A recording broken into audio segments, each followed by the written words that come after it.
पहले चलते हैं व्यू सीरियलाइजेबिलिटी की तरफ. So this is another method by which we can try to prove any given parallel schedule to its equivalent serial schedule. And definition की अगर बात करें, so let S and S dash be two schedules with the same set of transactions. So if we are having two different schedules, we can name it S1, S2 or S and S dash, then they will be called view equivalent if the instructions of both the schedules meet these three conditions. तो ये तीनों conditions होनी बहुत ज़रूरी है. अगर ये तीनों कंडीशन सेटिस्फाई हो रही हैं तब हम बड़ी इजीली बोल पाएंगे कि भाई जो गिवन शेड्यूल्स हमें गिवन है वो आपस में व्यू सीरियलाइजेबल है. और व्यू सीरियलाइजेबल भी डेफिनेटली हमें एक तरह की गारंटी देता है कि हम गिवन शेड्यूल को किसी एक सीरियल शेड्यूल के इक्विवेलेंट प्रूव कर सकते हैं और डेफिनेटली वो भी कंसिस्टेंट रहने वाला है. तो कंडीशंस क्या है वो जरा समझ लेते हैं, उसके बेसिस पर एक एग्जांपल देख लेंगे और ज्यादा क्लियर हो जाएगा, और फिर इसके ड्रॉबैक्स की भी थोड़ी सी बात करेंगे.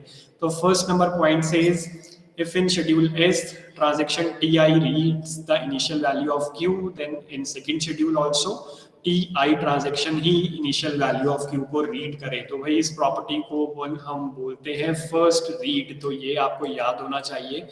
फर्स्ट रीड है हमारी पहली प्रॉपर्टी व्यू सीरियलाइजेबिलिटी की. तो ये बड़ी सिंपल सी बात बोल रहा है कि दोनों शेड्यूल में जो ट्रांजेक्शन पहले डेटा आइटम Q को रीड कर रही है, सपोज मेरे पास दो ट्रांजेक्शंस हैं T1 एंड T2. तो अगर S1 शेड्यूल 1 में अगर T2 रीड करती है सबसे पहले इस पर्टिकुलर डेटा आइटम को डेटाबेस से, तो वही सेकेंड शेड्यूल में भी जो ट्रांजेक्शन T2 है वही डेटा आइटम को रीड करे. This is the very first property which is first read property. Third property में मैं पहले चलता हूँ, सेकंड पर बाद में आऊंगा. थर्ड प्रॉपर्टी बड़ी सिंपल सी बात बोलती है जिसको हम बोलते हैं लास्ट राइट. तो फर्स्ट शेड्यूल में जो ट्रांजैक्शन इस डेटा आइटम Q को सबसे लास्ट में राइट या अपडेट करेगी, तो सेकंड शेड्यूल में भी वही ट्रांजैक्शन इस डेटा आइटम Q को लास्ट में अपडेट करे. और ये सारी प्रॉपर्टीज सभी डेटा आइटम्स के लिए वैलिड होगी. तो अगर मेरे शेड्यूल के अंदर दो अलग अलग डेटा आइटम्स हैं A एंड B, तो ये हमें हर डेटा आइटम के लिए इंडिविजुअली चेक करना है. तो first property says first read and second property says last right. Now ये वाली प्रॉपर्टी क्या बोलती है, तो ये वाली प्रॉपर्टी बड़ी इंटरेस्टिंग सी प्रॉपर्टी है जो ये बात बोलती है कि भाई शेड्यूल 1 में अगर कुछ इस तरह का सिनेरियो है, एक ट्रांजैक्शन ने डेटा को राइट किया और उसके बाद दूसरी ट्रांजैक्शन उस अपडेटेड वैल्यू को रीड कर रही है, तो जो ये फॉर्मेट हमारा शेड्यूल 1 में होगा वही एग्जैक्टली शेड्यूल हमारा पैटर्न हमारा शेड्यूल 2 में भी होना चाहिए. यानी कि अगर T1 ने राइट किया है और T2 ने रीड किया है शेड्यूल 1 में, तो शेड्यूल 2 में भी एग्जैक्टली यही काम होना चाहिए उस डेटा आइटम के साथ कि उस शेड्यूल 2 में भी ट्रांजैक्शन T1 ही डेटा को राइट करेगी, अपडेट करेगी और T2 उसको रीड करे. तो मतलब कहीं भी हमें शेड्यूल 1 में राइट रीड का ये कॉम्बिनेशन अगर मिल जाएगा तो एग्जैक्टली सेम कॉम्बिनेशन हमें अपने शेड्यूल नंबर 2 में भी मिलना चाहिए. तो अगर कुछ इस तरह की ये तीनों प्रॉपर्टीज अगर सेटिस्फाई होंगी किन्हीं भी दो शेड्यूल्स में आपस में, तब भाई हम बड़ी इजीली बोल देंगे कि वो जो गिवन शेड्यूल है वो व्यू सीरियलाइजेबल है. और व्यू सीरियलाइजेबल है तो भाई मतलब हम उस गिवन पैरेलल शेड्यूल को सीरियल शेड्यूल में कन्वर्ट कर सकते हैं, तो वो कंसिस्टेंट है. And main important thing is view equivalence is also based purely on the concept of read and right alone. तो हमने यहाँ पर कोई और कॉन्सेप्ट नहीं लगाया, कोई प्रेसिडेंस ग्राफ नहीं बनाया. हम सिर्फ ये तीन प्रॉपर्टी चेक कर लेंगे दोनों गिवन शेड्यूल्स में. अगर मुझे वेरीफाई करना है कि ये व्यू सीरियलाइजेबल है या नहीं, तो फर्स्ट रीड होना चाहिए, लास्ट राइट होना चाहिए. और अगर ये WR राइट रीड की कहीं कंडीशन आ रही है जिसको हम प्रोड्यूसर कंज्यूमर बोलते हैं ऑपरेटिंग सिस्टम के कॉन्टेक्स्ट में, तो producer means transaction T1 data को प्रोड्यूस कर रही है, अपडेट कर रही है, और कंज्यूमर मींस ट्रांजैक्शन T2 उस अपडेटेड वैल्यू को एक्सेस कर रही है या रीड कर रही है. तो ये एक बड़ा इंटरेस्टिंग टॉपिक OS में भी आता है जिसको हम प्रोड्यूसर कंज्यूमर प्रॉब्लम बोलते हैं. उसके क्या सॉल्यूशंस है वो हम देखते हैं. बट आई होप ये आप लोगों को क्लियर हो गया होगा तीन कंडीशंस. इसमें किसी को कोई डाउट है तो पूछ सकते हो. मैं चलता हूँ एक एग्जाम्पल की तरफ जो मैंने आप लोगों के लिए पहले से बना के रखा है. तो एक एग्जांपल अगर हम सॉल्व कर लेंगे तो और ज़्यादा क्लियर हो जाएगा कि ये तीन प्रॉपर्टीज कैसे काम करती हैं. सो this is the example for the view serialisability, तो मेरे पास गिवन है दो अलग अलग शेड्यूल्स, दो शेड्यूल्स आप देख सकते हो। तो बेसिकली इसमें से जो शेड्यूल S1 है वो एक पैरेलल शेड्यूल है, और एक जो शेड्यूल S2 है वो डेफिनेटली यहाँ पर हमें एक सीरियल शेड्यूल गिवन है। तो हम कोशिश करेंगे इन दोनों को आपस में व्यू सीरियलाइजेबल प्रूव करने की, और मेरा पर्पस जो है वो यही है कि अगर मैं इन दोनों को व्यू इक्विवेलेंट प्रूव कर देता हूँ तो भाई S1 भी वैसे तो ये एक पैरेलल शेड्यूल है, बट ये भी हमेशा हमें कंसिस्टेंसी प्रोवाइड करने वाला है। तो यहाँ पर मुझे कौन बताने वाला है कि कितने डेटा आइटम हम यहाँ पर इस दोनों ट्रांजैक्शंस दोनों शेड्यूल्स में यूज कर रहे हैं? How many data items? 2 कौन कौन से? X and Y। Okay perfect. तो भाई आप जरा ध्यान से देखोगे, ये दोनों ही शेड्यूल्स में जो ट्रांजैक्शन है वो दोनों शेड्यूल्स में दो ही ट्रांजैक्शन है, T1 एंड T2, और उनकी इंस्ट्रक्शन भी बिल्कुल सेम है। बस जो डिफरेंस है वो यही है कि S1 जो है वो एक सीरियल शेड्यूल है, और S2 में S1 जो है वो पैरेलल शेड्यूल है, और S2 में एक सीरियल शेड्यूल हमें दिख रहा है। तो S2 की ही इंस्ट्रक्शंस को अगर हमने थोड़ा सा मॉडिफाई कर दिया कि फर्स्ट 2 इंस्ट्रक्शंस के बाद सीपीयू स्विच कर गया T2 के पास, फिर नेक्स्ट 2 इंस्ट्रक्शंस के लिए फिर वो T1 के पास आ गया, फिर लास्ट 2 इंस्ट्रक्शंस के लिए वो T2 के पास चला गया, तो ये एक पैरेलल शेड्यूल बन गया। अदरवाइज ऑर्डर में कोई भी डिफरेंस नहीं है, आप लोग देख सकते हो। तो यहाँ पर हमें सिर्फ बड़ी सिंपल सी कंडीशन चेक करनी है, व्यू सीरियलाइजेबल यानी कि व्यू इक्विवेलेंट है या नहीं। तो मैं पहले सिर्फ X की बात करूंगा, Y की बात हम थोड़ी सी बाद में कर लेंगे, बिकॉज व्यू सीरियलाइजेबिलिटी कहती है कि भाई हर एक डेटा आइटम के लिए आपको वो तीनों कंडीशंस चेक करनी है जो हमें यहाँ पर ये गिवन है। तो चेक कर लेते हैं भाई, X की बात कर लेते हैं। मैं शेड्यूल S1 की बात करता हूँ, तो कौन बताएगा कि शेड्यूल S1 में X को सबसे पहले रीड किसने किया है? T1 है। तो आप देख सकते हो भाई सबसे पहले T1 ने रीड ऑफ X किया है, T2 ने तो इसके बाद में किया है। तो अगर मैं बात करूं यहाँ पर X के लिए फर्स्ट रीड की, तो फर्स्ट रीड यहाँ पर परफॉर्म किया है T1 ने, और यही मुझे मिलना चाहिए अपने शेड्यूल S2 में। तो S2 में जरा देख के बताओ, X को सबसे पहले रीड कौन कर रहा है? वहां पर भी T1 ही कर रहा है। तो ये जो फर्स्ट कंडीशन थी, और सिर्फ फर्स्ट डेटा आइटम के लिए हम बात कर रहे हैं, X के लिए बात कर रहे हैं अभी, तो यहाँ पर ये जो फर्स्ट रीड की कंडीशन थी ये ट्रू हो गई है डेटा आइटम X के लिए। उसके बाद जरा हम बात कर लेते हैं यहाँ पर लास्ट राइट की। तो हमें 1 बाय 1 दोनों शेड्यूल्स देखने हैं। तो X को सबसे लास्ट में राइट किसने किया है?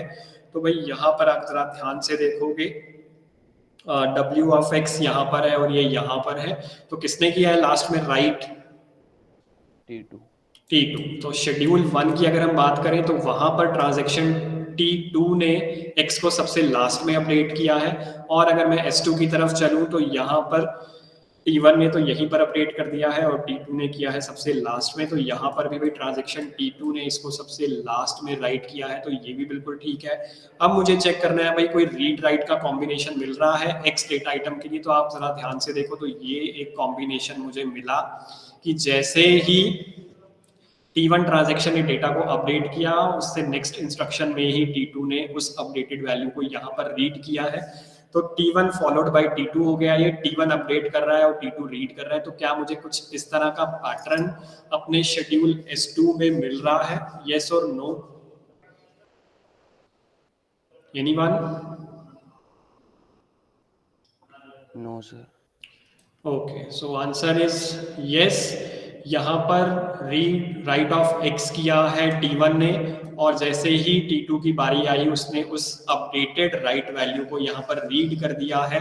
तो ये जो थर्ड प्रॉपर्टी थी, इसको मैं प्रोड्यूसर कंज्यूमर सीक्वेंस या प्रोड्यूसर कंज्यूमर प्रॉब्लम बोल रहा हूँ, या फिर मैं इसको बोलूँ भाई राइट फॉलोड बाय रीड हो रहा है या नहीं। तो भाई ये पैटर्न बिल्कुल सही मैच कर रहा है T1 फॉलोड बाय T2। दोनों ही शेड्यूल्स में ये पैटर्न फॉलो हो रहा है। ऐसा कभी नहीं हुआ है कि T2 ने राइट की है X की वैल्यू और उसके बाद T1 उसको रीड कर रहा हो। तो ये तीनों के तीनों प्रॉपर्टी जो हमारी है व्यू सीरियलाइजेबिलिटी की, व्यू इक्विवेलेंट के लिए, ये डेटा आइटम X के लिए तो भाई डेफिनेटली होल्ड कर गई है। अब हम जल्दी से इसको जरा चेक कर लेते हैं फर्स्ट रीड को Y के लिए। तो आई होप जिसने भी आंसर दिया उसको समझ आ गया होगा कि बिल्कुल करेक्ट है ये। Yes sir. ओके, चलो फर्स्ट रीड वाई के लिए कौन कर रहा है भाई? दोनों ट्रांजेक्शन में जरा देख के बताओ, दोनों शेड्यूल्स में। यहाँ पर x सबसे पहले y यहाँ पर आया, तो T1 ने रीड किया है शेड्यूल 1 में सबसे पहले y को, और S2 में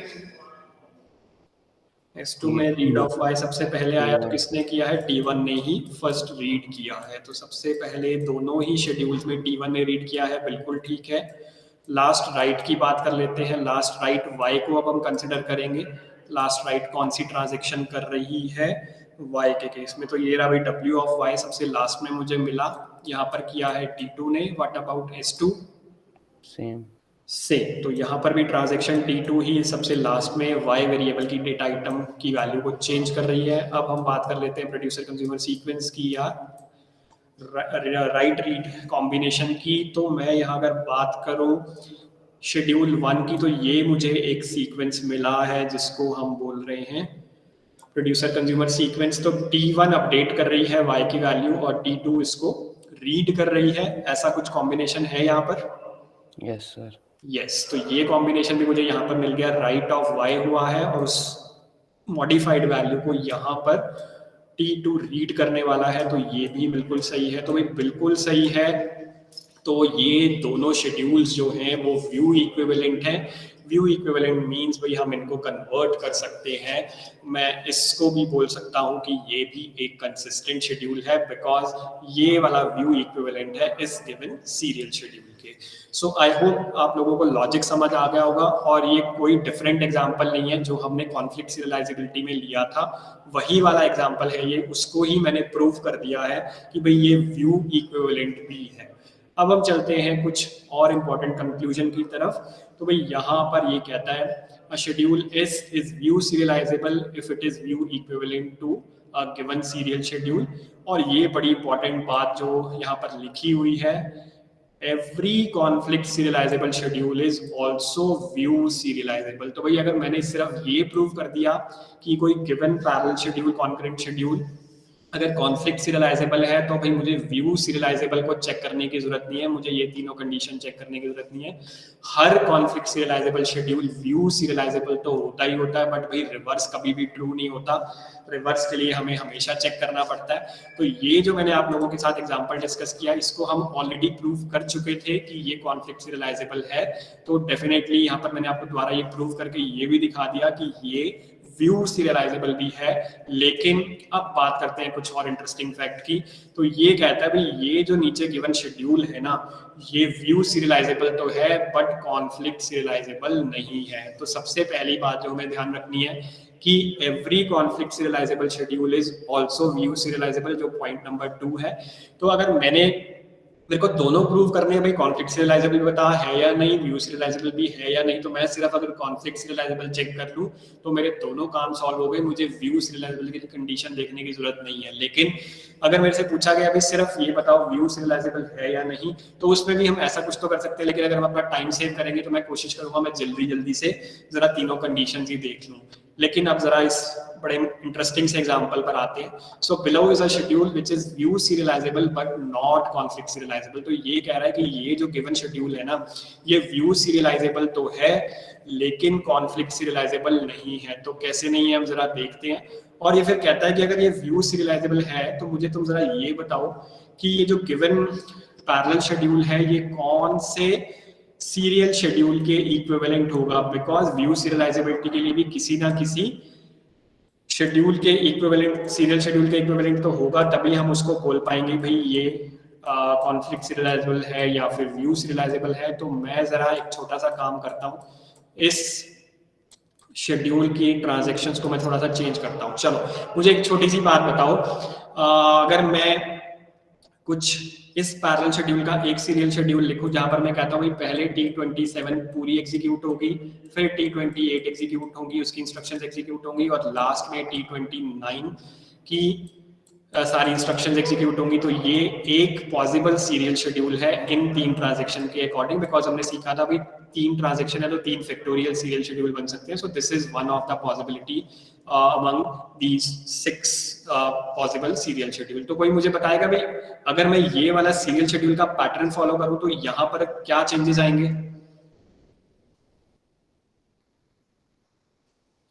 इस पैरेलल शेड्यूल में मुझे क्या चेंज करना पड़ेगा कि ये वाला सीरियल शेड्यूल बन जाए?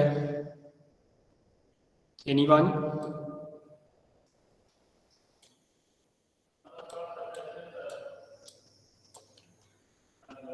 कोई बता सकता है? आदित्य, वासु, एनीवन? सब बेसिकली इसमें यही तो बता रहे हैं कॉन्फ्लिक्ट सीरियलाइजेबल है या नहीं। नहीं, मैं सिर्फ आपसे कुछ और क्वेश्चन पूछ रहा हूँ। मैं ये पूछ रहा हूँ कि मुझे ये एक पैरेलल शेड्यूल गिवन है, इस Yes, पैरेलल sir. शेड्यूल को मुझे इस सीरियल शेड्यूल के इक्विवेलेंट बनाना है, तो मुझे कौन सी इंस्ट्रक्शंस में क्या चेंजेस करने पड़ेंगे यहाँ पर? सर में भी T28 और T29 में रीड डालना पड़ेगा। नहीं, कुछ एक्स्ट्रा डालना नहीं है हमें। अगर मैं इस वाली राइट वाली इंस्ट्रक्शन को यहाँ ले जाऊँ और इस राइट वाली इंस्ट्रक्शन को इससे नीचे ले आऊँ, तो क्या ये एक सीरियल शेड्यूल बन जाएगा? No sir. सर बन जाएगा? बन जाएगा सर। बन जाएगा। अच्छा, तो मैंने यही काम किया।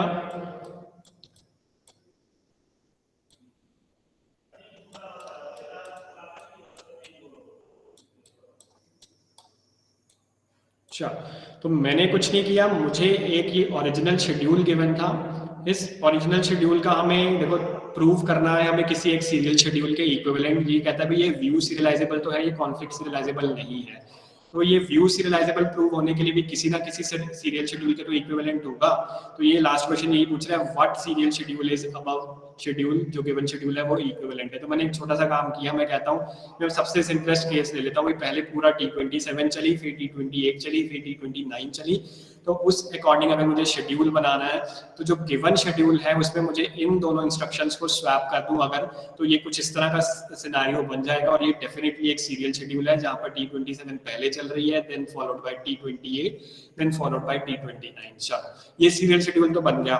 नाउ एक बड़ा ही सिंपल सा क्वेश्चन मैं आपसे पूछता हूँ, भाई अगर ये कॉन्फ्लिक्ट सीरियलाइजेबिलिटी का कॉन्सेप्ट होता तो क्या मैं इन दोनों इंस्ट्रक्शंस को स्वैप कर सकता था? No sir, why? No sir. क्योंकि सर दोनों write data items are different but चलो ठीक है, perfect answer. Data item same है, सिर्फ क्यू की ही हम बात कर रहे हैं। और अगर डेटा आइटम सेम है तो भाई सिर्फ रीड एंड रीड में स्वैपिंग अलाउड है, इंटरचेंजेबिलिटी अलाउड है। तो यहाँ पर राइट एंड राइट में नहीं है। तो कॉन्फ्लिक्ट सीरियलाइजेबिलिटी के अकॉर्डिंग मैं इन दोनों इंस्ट्रक्शंस को स्वैप नहीं कर सकता। तो भाई ये कॉन्फ्लिक्ट सीरियलाइजेबल तो नहीं है। चलो, एक बात हमने ये मान ली, यहाँ से मुझे पता लग गया कॉन्फ्लिक्ट सीरियलाइजेबल तो नहीं है। लेकिन ठीक है, हम मान लेते हैं भाई हमें एक सीरियल शेड्यूल गिवन था, ये वाला T27, क्योंकि अगर पैरेलल शेड्यूल है तो उसके सारे पॉसिबल सीरियल शेड्यूल तो एग्जिस्ट करते ही होंगे। इसको मैं कन्वर्ट करके इंटरचेंज करके इस सीरियल शेड्यूल में नहीं ला सकता, तो ये कॉन्फ्लिक्ट सीरियलाइजेबल तो नहीं है। अब मैं देख लेता हूँ भाई व्यू सीरियलाइजेबल ये है या नहीं। तो व्यू सीरियलाइजेबल के लिए हमें करना क्या है, हमें वही तीन प्रॉपर्टीज को जरा चेक कर लेना है। और इस अब मेरे पास दो अलग अलग शेड्यूल आ गए, तो मैं इसको बोल सकता हूँ भाई ये मेरा S1 है, ये मेरा S2 है, और मैं इन दोनों को व्यू इक्विवेलेंट जरा चेक कर लेता हूँ। तो क्या यहाँ पर भी कोई प्रॉब्लम आ रही है जो मुझे कॉन्फ्लिक्ट सीरियलाइजेबिलिटी में आ रही थी? अगर नहीं आ रही तो ठीक है भाई, इसने बोला है कि ये व्यू सीरियलाइजेबल तो है बट कॉन्फ्लिक्ट सीरियलाइजेबल नहीं है। कॉन्फ्लिक्ट सीरियलाइजेबल नहीं क्यों नहीं हो सकता वो मैंने आपको बता दिया भाई, मुझे इसको सीरियल में बनाने के लिए इन दोनों इंस्ट्रक्शंस को करना पड़ेगा स्वैप, लेकिन ये दोनों सेम डेटा आइटम पर और राइट परफॉर्म कर रही है। तो यहाँ तो ये कहता है भाई स्वैपिंग तो मैं करने नहीं दूंगा, तुम व्यू सीरियलाइजेबिलिटी आप चेक कर लो। मैंने तुम्हें सीरियल शेड्यूल जो बनता है इस सीक्वेंस के अकॉर्डिंग वो मैंने तुम्हें दे दिया है। चलो बात कर लेते हैं भाई फर्स्ट रीड की। तो फर्स्ट रीड क्यू को कौन कर रहा है भाई तीनों ट्रांजैक्शन में से? T27। दोनों केसेस में? Yes sir. ओके, S1 में भी T27 ने सबसे पहले डेटाबेस से रीड की क्यू की वैल्यू, और S2 जो एक सीरियल शेड्यूल था तो भाई इसमें भी क्यू ने क्यू को जो रीड किया है वो T27 ने किया है। लास्ट राइट कौन परफॉर्म कर रहा है? T29। तो यहाँ पर जो ये गिवन पैरेलल शेड्यूल था, यहाँ पर भी जो मेरी लास्ट इंस्ट्रक्शन है वो एग्जीक्यूट हो रही है T29, और वो कर रहा है क्यू की वैल्यू में कुछ मॉडिफिकेशन, और यहाँ पर भी T29 ही कर रहा है हमारी लास्ट राइट दोनों शेड्यूल में। और उसके बाद में जरा ध्यान से देखो भाई, कोई WR का सीक्वेंस एग्जिस्ट कर रहा है दोनों ही शेड्यूल में? यस और नो? यस सर कर रहा है। कहाँ कर रहा है सर T27 और T28 के बीच में सर। कहाँ कर रहा है? T27 ने कौन सी ऐसी वैल्यू रीड की है जो उससे पहले किसी ट्रांजैक्शन ने राइट की हुई थी? ये बताओ मुझे जल्दी से। किसी नहीं, राइट इंस्ट्रक्शन के बाद रीड है कहीं? No no. नहीं। तो हमें यही देखना है भाई, अगर है ही नहीं तो वैसी कोई प्रॉब्लम नहीं है। अगर एग्जिस्ट करता है तो पैटर्न सेम होना चाहिए, और अगर राइट रीड कहीं एग्जिस्ट ही नहीं कर रहा, यहाँ पर पहली बार राइट आया है। अगर मैं शेड्यूल 1 की बात करूँ, इसके बाद कहीं भी रीड हुआ ही नहीं है। और यहाँ पर भी सबसे पहली बार यहाँ राइट आया, लेकिन इसके बाद कहीं रीड हुआ ही नहीं है। तो राइट रीड कॉम्बिनेशन एग्जिस्ट ही नहीं कर रहा। एग्जिस्ट ही नहीं कर रहा तो ये हमारे लिए प्रॉब्लम क्रिएट करेगा ही नहीं, हमें चेक ही नहीं करनी। तो हमारे पास 3 में से 2 कंडीशन, तो एक कंडीशन तो वैसे एलिमिनेट होगी, और बाकी जो दोनों थी वो डेफिनेटली सेटिस्फाई कर रही है। और सेटिस्फाई कर रही है तो ये कहता है कि सब कुछ ओके है। ये जो तीनों व्यू सीरियलाइजेबिलिटी की कंडीशन थी उसमें से कोई भी प्रॉब्लम क्रिएट नहीं कर रही। तो भाई ये दोनों शेड्यूल है आपस में व्यू सीरियलाइजेबल, और व्यू सीरियलाइजेबल है तो भाई ये भी जो गिवन शेड्यूल है ना, ये मेरे को कंसिस्टेंसी ही देगा चाहे ये कॉन्फ्लिक्ट सीरियलाइजेबल नहीं भी है। तो चाहे मुझे कॉन्फ्लिक्ट सीरियलाइजेबल मिल जाए तब भी वो कंसिस्टेंट रहने वाला है पैरेलल शेड्यूल। और किसी केस में अगर कॉन्फ्लिक्ट सीरियलाइजेबल नहीं भी हो रहा, तो अगर वो व्यू सीरियलाइजेबल बन जाए तो भी वो मुझे कंसिस्टेंसी की तरफ हमेशा लेकर जाने वाला है। क्लियर है आप लोगों को? Yes sir. ओके। तो ब्लाइंड राइट की ये बात कहता है, ये कहता है भाई कोई भी व्यू सीरियलाइजेबल शेड्यूल अगर वो कॉन्फ्लिक्ट सीरियलाइजेबल नहीं है तो उसके अंदर आपको मिलने वाले हैं ब्लाइंड राइट। तो ये कुछ ब्लाइंड राइट का कॉन्सेप्ट है कि इसने तो रीड किया था और उसके बाद डायरेक्टली इसने कुछ राइट किया, फिर इसने कुछ राइट किया, फिर इसने कुछ राइट किया। तो कुछ इस तरह के जो राइट हो रहे हैं इसको हम ब्लाइंड राइट बोलते हैं। और कल लास्ट में मैंने आपको एक इंटरेस्टिंग सी बात बताई थी, भाई डर्टी रीड का एक कॉन्सेप्ट आता है। तो डर्टी रीड यही कहता है कि ये जो ट्रांजेक्शन,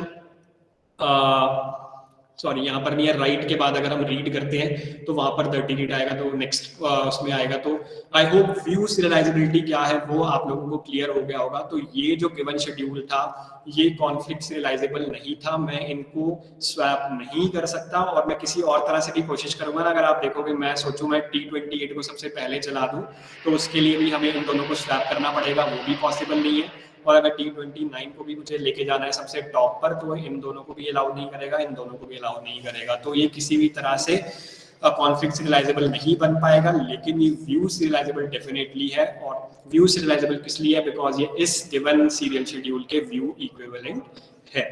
तो यहाँ तक आई होप आप लोगों को क्लियर हो गया होगा, हो जाना चाहिए। 3 कंडीशन ही हमें चेक करनी है। तो या तो आपको डायरेक्टली गिवन होंगे 2 अलग अलग शेड्यूल्स, जैसा कि मैंने आपको यहाँ पर जैम बोर्ड पर बना के दिखाया, तो यहाँ पर तो हम बड़ी इजीली चेक कर सकते हैं।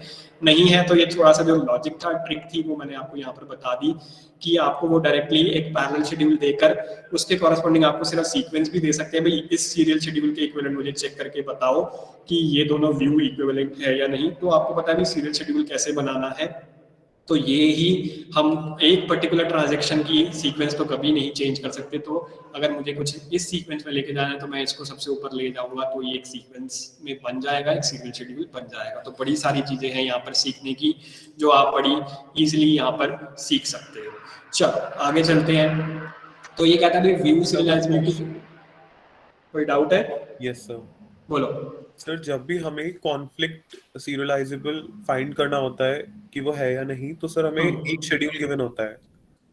तो सर फिर उसके आगे फिर हम एक अगर नंबर ऑफ ट्रांजैक्शंस गिवन है तो उसके अकॉर्डिंगली हम एक साइकिल बनाते हैं और सर उससे कैलकुलेट करते हैं कि साइक्लिक या एसाइक्लिक।